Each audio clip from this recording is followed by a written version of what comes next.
bem? Vamos continuar com nossas atividades. Essas explicações que eu irei dar agora são conteúdos que irão ajudar você a responder as páginas 39 até a 43, tá certo? Polígono convexo. Não possui alguma parte para dentro. Por exemplo, para ser polígono, vamos lembrar.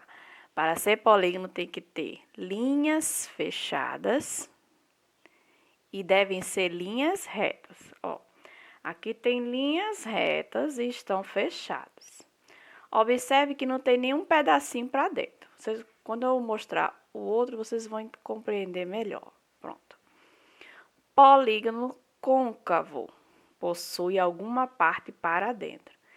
Ele também é polígono e ele também é polígono, porque tem linhas retas e fechadas. Porém, observe que tem um pedacinho aqui, ó, que tá para dentro, ó. Tá vendo?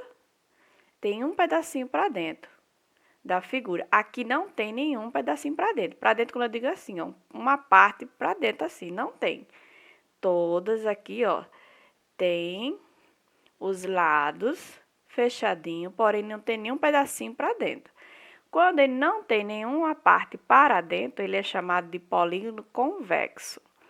Quando ele possui alguma parte para dentro, ó, uma parte para dentro, ó, outra parte para dentro, esse aqui tem esse pedacinho para dentro, então ele é chamado de polígono côncavo, tá certo?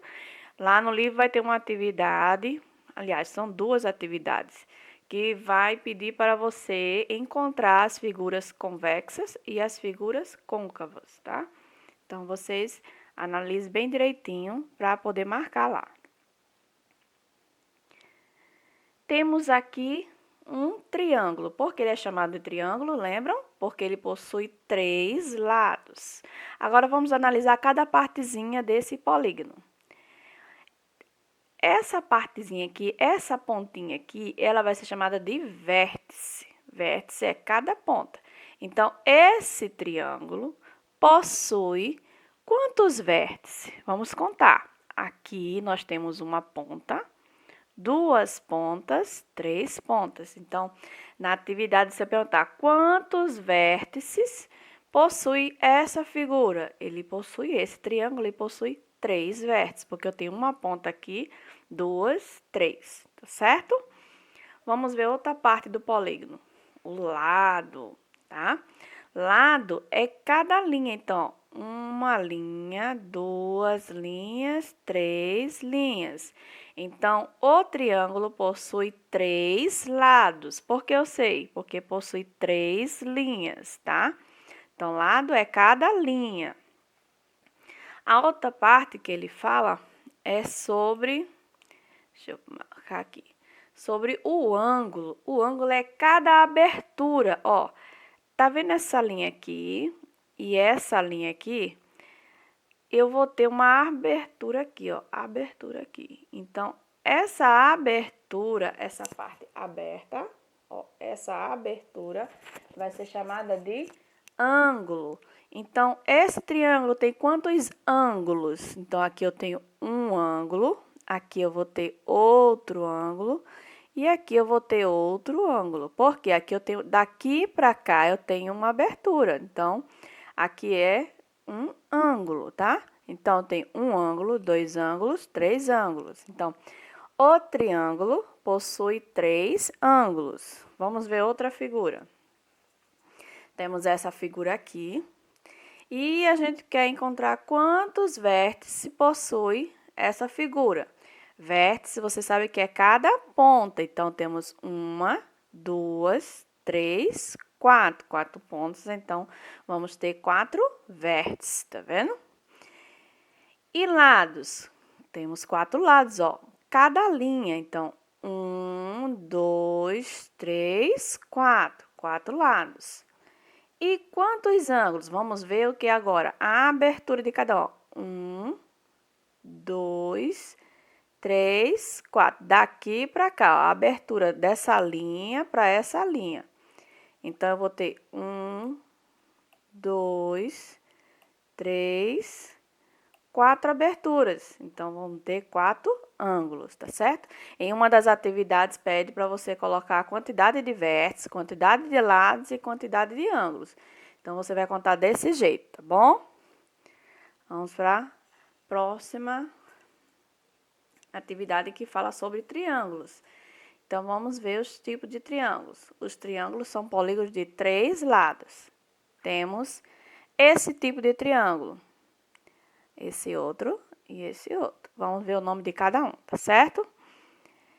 Esse aqui, ele é chamado de triângulo equilátero. Por quê? Porque ele possui 3 lados iguais. O que isso quer dizer? Que a medida desse lado é a mesma medida desse lado, é a mesma medida desse lado. Vou botar um exemplo. Se aqui mede 4 centímetros, aqui também vai medir 4 centímetros e aqui também vai medir 4 centímetros. Porque ele possui 3 lados iguais, de mesma medida. Então, ele vai ser chamado de triângulo equilátero. Já esse outro aqui é chamado de triângulo isósceles. Por quê? Porque ele possui apenas 2 lados iguais. Então, vai ter 2 lados iguais, de mesma medida, e um lado diferente. Esse lado vai ter o mesmo tamanho desse lado, né? Só que esse aqui vai ter outro tamanho. Então, vai ter somente 2 lados com a mesma medida. Olha o exemplo aqui. Se aqui eu tiver 6 centímetros, aqui também vai ser 6. E aqui já vai ter outra medida. Porque ele só pode possuir 2 lados iguais e um vai ser diferente. Então, ele vai ser chamado de triângulo isósceles. Esse outro aqui é chamado de triângulo escaleno. Por quê? Porque ele vai possuir 3 lados diferentes. Quer dizer que aqui vai ter uma medida, aqui vai ser outra medida e aqui vai ser outra medida. Por exemplo, se aqui tiver 4, aqui vai ter 6, aqui vai ter 8. Então, vão ter medidas diferentes. Se tiver medidas diferentes, vai ser chamado de escaleno. Olha esse outro exemplo aqui, ó. Tem 8, 8 e 10. Quer dizer que só tem 2 lados iguais. 2 lados iguais, ele é um triângulo isósceles. Quadriláteros. Quadriláteros são polígonos de 4 lados. Vamos ver os exemplos. Temos o quadrado, o retângulo, o paralelogramo, trapézio e losango, certo? Então, todos esses quadriláteros, todos eles são quadriláteros, porque todos eles possuem 4 lados. Esses exemplos que eu coloquei aqui são quadriláteros convexos, porque não possui nenhuma parte para dentro. Se lembram? Convexo é quando não possui parte para dentro. Se tivesse um pedacinho para dentro aqui, seria um quadrilátero côncavo, mas não é côncavo, porque não tem nenhum pedacinho para dentro. Então, ele é um quadrilátero convexo. Em uma das atividades, faz perguntas sobre isso, tá certo? Então, preste bastante atenção. Beijos de tia Mônica e até a nossa próxima aula.